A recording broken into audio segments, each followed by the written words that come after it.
আজকের লেকচারে আমরা কিছু ইনলাইন এলিমেন্ট সম্পর্কে আলোচনা করব যে ইনলাইন এলিমেন্টগুলো খুবই কমন এবং আপনার যে কোনো ওয়েবসাইট তৈরি করতে গেলেই লাগবে। তো আমি এখানে একটা প্যারাগ্রাফ লিখেছি, পুরো প্যারাগ্রাফটা কিন্তু একটা প্যারাগ্রাফের মধ্যে লেখা এবং এর মধ্যে আপনি দেখতে পাচ্ছেন কোনো টেক্সট একটু বড়, কোনো টেক্সট বোল্ড করা, ঠিক আছে, কোনো টেক্সট দেখা যাচ্ছে একটু ইতালিক হয়ে আছে, এক এক স্টাইলের আছে, আবার মাঝখানে কোনোটা লিঙ্কিং আছে, আন্ডারলাইন করা আছে, কোনোটা লিঙ্ক অবস্থায় আছে, কোনোটা কোড স্টাইলে রয়েছে, কোনোটা নিচেই যে ছোট্ট করে 520 বেস 10 দেখা যাচ্ছে, স্কোয়ার দেখা যাচ্ছে। তো এই যে কনসেপ্টগুলো, এগুলো কিভাবে তৈরি করলাম আমি একটা প্যারাগ্রাফের মধ্যে, এইভাবে কিভাবে তৈরি করা যায় একটা প্যারাগ্রাফের মধ্যে। এই জিনিসগুলো তৈরি করার জন্যই আমাদের দরকার ইনলাইন এলিমেন্ট। তো আজকে আমরা ইনলাইন এলিমেন্ট সম্পর্কে জানবো। তো আমি প্রথমে আমাদের ইটাকে দেখার চেষ্টা করি। প্রথমে হচ্ছে আমাদের প্যারাগ্রাফটাকে দেখার চেষ্টা করি, যে দেখেন হোল সিস্টেমটা হচ্ছে একটা প্যারাগ্রাফের অন্তর্ভুক্ত। তো সবার প্রথমে এই যে হোয়াট লেখাটাকে আমরা বিগ ট্যাগের মধ্যে দিয়ে দিয়েছি। যদি একটু দেখেন, এই দেখেন হোয়াট লেখাটা একটু বড়, যদিও বিগ ট্যাগ বর্তমানে ডেপ্রিকেটেড, সো বিগ ট্যাগ ব্যবহার করার কোনো দরকার নেই। যদি আপনার কোনো টেক্সট বড় করতে হয় তাহলে আপনি স্প্যান ব্যবহার করে তারপরে হচ্ছে এটাকে বড় করবেন। এবার ঠিক আছে, এবার একটু ছোট হয়ে গেল, এটা ডেপ্রিকেটেড তাই এটা আমি ব্যবহার করলাম না। বিগ স্মল নামের যে ট্যাগটা ছিল সেটা ডেপ্রিকেটেড করা হয়েছে। এন্ড সবার নিচে আমি যেই টেক্সটটা আমি নিয়ে এসেছি সেটা মানে মজিলা ডেভেলপার নেটওয়ার্ক থেকে নিয়ে এসেছি, তাই আমি বললাম সোর্স এমডিএন। এবার আমি এইভাবেও বলতে পারতাম সোর্স এমডিএন পুরোটা। এবার খেয়াল করেন সোর্স এমডিএন এটা একটা জায়গায় চলে আসলো, কিন্তু এইভাবে দেখার থেকে এইভাবে থাকলে জিনিসটা ভালো লাগে বেশি, তাই না? সোর্স আপনি যদি এখান থেকে এটাকে কেটে এরখানেও দিয়ে দেন, তাও অটোমেটিক্যালি আমার ফরম্যাটার এভাবে সেট করে নিচ্ছে। বাট এখানে আমি কি করলাম, সোর্সের পরে একটা লিঙ্ক দিলাম, লিঙ্কের টেক্সট হিসেবে দিলাম এমডিএন, যেন ইউজার মজিলা ডেভেলপার নেটওয়ার্কের সাইটে চলে যেতে পারে, তাই না? এবার আপনি এখানে বলতে পারেন target is equal to blank underscore blank, এটাও বলতে পারেন। তাহলে এটা ক্লিক করলে মজিলা ডেভেলপার নেটওয়ার্কের সাইটে চলে যাবে। তো এইরকম কিন্তু হরহামেশাই আমরা প্রত্যেকটা প্যারাগ্রাফের সাথে দেখে থাকি, তাই না? আবার দেখেন এখানে একটা বিআর ট্যাগ ব্যবহার করা হয়েছে। বিআর মানেটা কি? বিআর মানে হচ্ছে ব্রেক, লাইন ব্রেক। আমি যদি বিআর ট্যাগ ব্যবহার না করতাম তাহলে দেখেন এই সোর্স এমডিএনটা আগের টেক্সটের সাথে চলে যেত। তো ইন্টেনশনালি আমি যদি একটা লাইন ব্রেক দিতে চাই তাহলে আমরা কি ব্যবহার করতে পারি? আমরা বিআর ব্যবহার করতে পারি। যদিও দেখতে পাচ্ছেন আমার এডিটরে এখানে একটা স্পেস রয়েছে, একটা নতুন লাইন রয়েছে, কিন্তু ব্রাউজার রিড করার সময় এটা কোনোভাবেই নতুন লাইন রিড করছে না। সে কী করছে? সেম লাইনে আগের লাইনের সাথে মার্চ করে দিচ্ছে। যেহেতু সবগুলো ইনলাইন এলিমেন্ট, তাই কি করছে? আগের লাইনের সাথে মার্চ করে দিচ্ছে। এই জায়গাটা থেকে বাঁচার জন্য আমাদের যদি ইন্টেনশনালি কোনো একটা ব্রেকের দরকার হয়, আমরা কি করতে পারি? আমরা এখানে একটা বিআর ট্যাগ ব্যবহার করতে পারি। ওকে, আচ্ছা, এবার দেখেন নতুন লাইনে চলে এসছে। আচ্ছা, তারপরে আর কি কি দেখা যেতে পারে? স্ট্রং দেখা যেতে পারে, স্ট্রং বা বোল্ড। এই যে দেখেন বি, ডিফারেন্সটা একটু বোল্ড আকারে আছে। ডিফারেন্সটা বোল্ড আকারে কেন আছে? কারণ আমরা বি ট্যাগের মধ্যে ব্যবহার করেছি। ঠিক একইভাবে এইচটিএমএল লেখাটা একটু ইতালিক হয়ে আছে কেন? কারণ আমরা আই ট্যাগের মধ্যে ব্যবহার করেছি।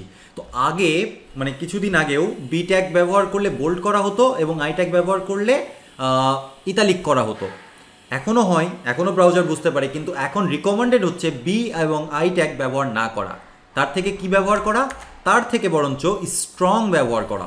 এই যে দেখেন এই ব্লক লেখাটা স্ট্রং করা আছে, যদিও দেখতে এটা কোনো ডিফারেন্স নেই, এটা বোল্ডের মতোই দেখা যাচ্ছে, দুইটার কোনো ডিফারেন্স নেই, কিন্তু তারপরেও ব্রাউজারের রিকমেন্ডেড হচ্ছে স্ট্রং কিওয়ার্ড ব্যবহার করা এবং ইতালিক করতে চাইলে ইএম কিওয়ার্ডটা ব্যবহার করা, এমফাসাইজ করার জন্য। এটাও দেখেন ফরম্যাটিংটাও ইতালিক, বাট এই ক্ষেত্রে আমরা ব্যবহার করেছি ইএম।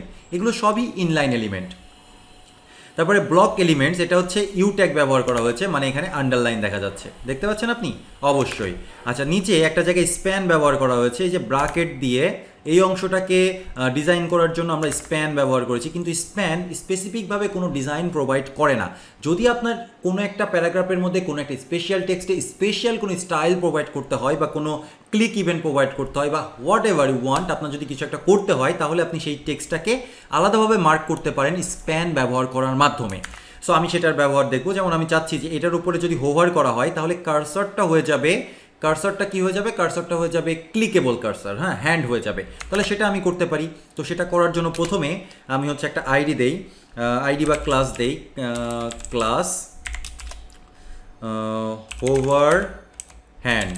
ওকে, হোভার হ্যান্ড নামের হচ্ছে আমি একটা ক্লাস বানালাম। এবার এই ক্লাস ট্যাগটাকে সিলেক্ট করে স্টাইলের মধ্যে চলে গেলাম, যে আমি এখানে বললাম যখন ওর উপরে হোভার করা হবে, সো হ্যান্ড হোভার, হোভার মানে যখন ওর উপরে মাউসটা নেওয়া হবে তখন কার্সর কি হবে? পয়েন্টার স্বাভাবিকভাবে থাকে, হ্যাঁ পয়েন্টারই হবে এটা।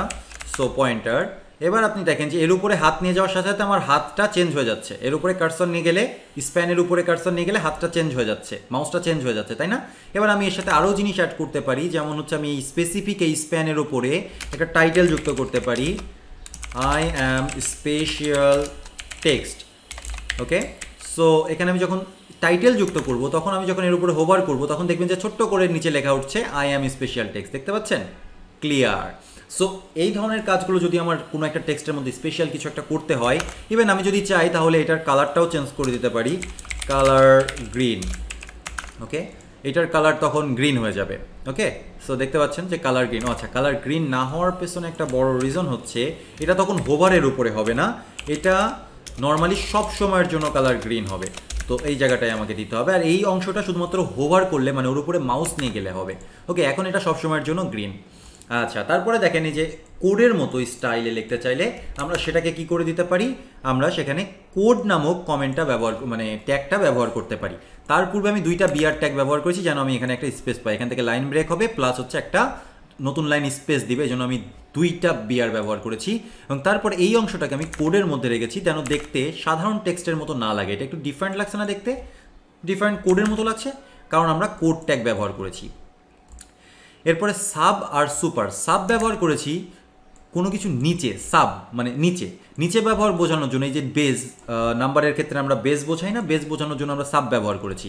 আর সুপ বা সাপ, সুপারের ক্ষেত্রে এসইউপি ব্যবহার করতে হয়, মানে ওপরে স্কোয়ার রিলেটেড বিষয়বস্তু বোঝানোর জন্য আমরা সুপার ব্যবহার করতে পারি বা সুপ এটা ব্যবহার করতে পারি। ওকে, 5 সুপ 2 মানে হচ্ছে 5 স্কোয়ার এরকম দেখাবে, আর 520 সাব 10 মানে হচ্ছে 520 বা বেস 10 এরকম দেখাবে।